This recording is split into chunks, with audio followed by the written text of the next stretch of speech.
ಇನ್ನು ಮಾಜಿ ಸಚಿವ ರಹೀಂ ಖಾನ್ ಕೂಡ ಸಚಿವ ಸ್ಥಾನದ ಆಕಾಂಕ್ಷೆಯನ್ನ ವ್ಯಕ್ತಪಡಿಸಿದ್ದಾರೆ. ಕಲ್ಯಾಣ ಕರ್ನಾಟಕದಲ್ಲಿ ನಾನೊಬ್ಬನೇ ಮುಸ್ಲಿಂ ಶಾಸಕ.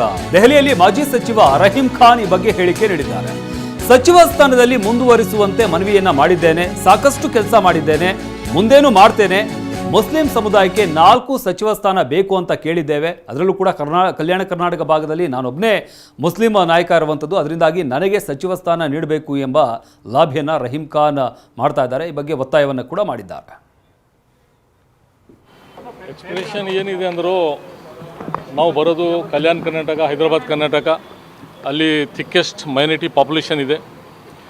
ಮತ್ತು ಮೊದಲನೇ ಸಲ 5 MP ಹೈದರಾಬಾದ್ ಕರ್ನಾಟಕ ಯಾವಾಗಲೂ ಬಂದಿಲ್ಲ.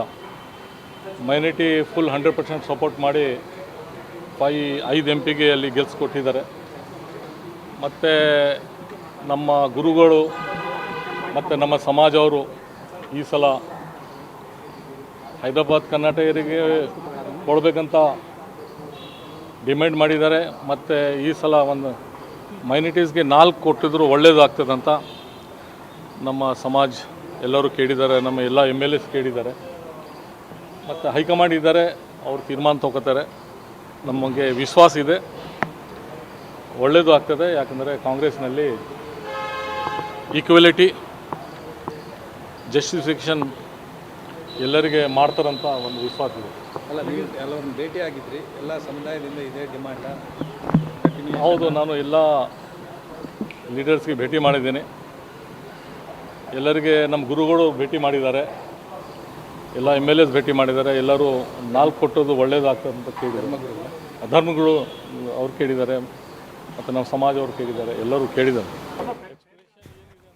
ಈ ಸಚಿವ ಸಂಪುಟ ವಿಸ್ತರಣೆಯ ಕಸರತ್ತಿನ ಕುರಿತಾಗಿ ಮತ್ತಷ್ಟು ಡೀಟೇಲ್ಸ್ ಪಡಿತಾವೋಣ. ನಾವು ಪ್ರತಿನಿಧಿ ಪ್ರಸನ್ನ ನಮ್ಮ ಜೊತೆಗೆ ಜಾಯ್ನ್ ಆಗಿದ್ದಾರೆ. ಪ್ರಸನ್ನ, ಈಗ ಸಂಪುಟ ವಿಸ್ತರಣೆಯ ಒಂದು ವಿಚಾರ ಮತ್ತೆ ಈಗ ಬಿರುಸು ಪಡ್ಕೊಂಡಿರುವಂಥದ್ದನ್ನು ನಾವು ನೋಡ್ತಾ ಇದ್ದೀವಿ. ದೆಹಲಿಯಲ್ಲಿ ನಡೀತಾ ಇರುವಂತಹ ಒಂದು ಬೆಳವಣಿಗೆಗಳೇ ಇತರ ರಾಜ್ಯದಲ್ಲೂ ಕೂಡ ಸಾಕಷ್ಟು ಬೆಳವಣಿಗೆಗಳಾಗ್ತಾ ಇವೆ. ಬಹುಶಃ ಇರೋ ಹಾಗೆ ಇನ್ನೇನು ಒಂದು 18-20 ಸ್ಥಾನ ತುಂಬೋದಕ್ಕೆ ಮೇ ಬಿ 50-60 ಜನ ಆಕಾಂಕ್ಷಿಗಳಿದ್ದಾರೆ ಅಂತ ಅನ್ಸುತ್ತೆ. ಈಗ ಕಾಂಗ್ರೆಸ್ನಲ್ಲಿ ಇವರೆಲ್ಲರೂ ಮಾತುಗಳನ್ನು ನೋಡಿದ್ರೆ ನಮಗೂ ಕೊಡಿ ಅಂತ ಕೇಳ್ತಾ ಇದ್ದಾರೆ. ಸೊ ಈ ನಿಟ್ಟಿನಲ್ಲಿ ಈಗ ಡೆಲ್ಲಿಲಿ ಯಾವ ರೀತಿಯಾದಂತಹ ಸಭೆಗಳು ನಡೀತಾ ಇವೆ, ಹೈಕಮಾಂಡ್ ಮಟ್ಟದಲ್ಲಿ ಇರುವಂತಹ ಚರ್ಚೆಗಳೇನು, ಇವತ್ತೇ ಆಲ್ಮೋಸ್ಟ್ ಅಂತಿಮ ಆಗ್ಬೋದಾ ಅಥವಾ ಇನ್ನೂ ಒಂದಷ್ಟು ದಿನಗಳ ಕಾಲ ಈ ಪ್ರಹಸನ ಹಗ್ಗಜಗ್ಗಾಟ ಮುಂದುವರಿಬಹುದಾ? ಪ್ರಸನ್ನ,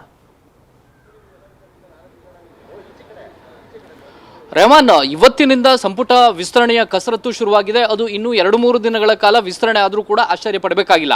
ಯಾಕೆಂದ್ರೆ ಈಗಾಗಲೇ ಇರುವ ಪ್ರಕಾರ 20 ಸಚಿವ ಸ್ಥಾನಗಳಿಗೆ ಕನಿಷ್ಠ 60ಕ್ಕೂ ಹೆಚ್ಚು ಮಂದಿ ಆಕಾಂಕ್ಷಿಗಳಿದ್ದಾರೆ ಮತ್ತು ಅವರೆಲ್ಲರೂ ಕೂಡ ಅರ್ಹರಿದ್ದಾರೆ.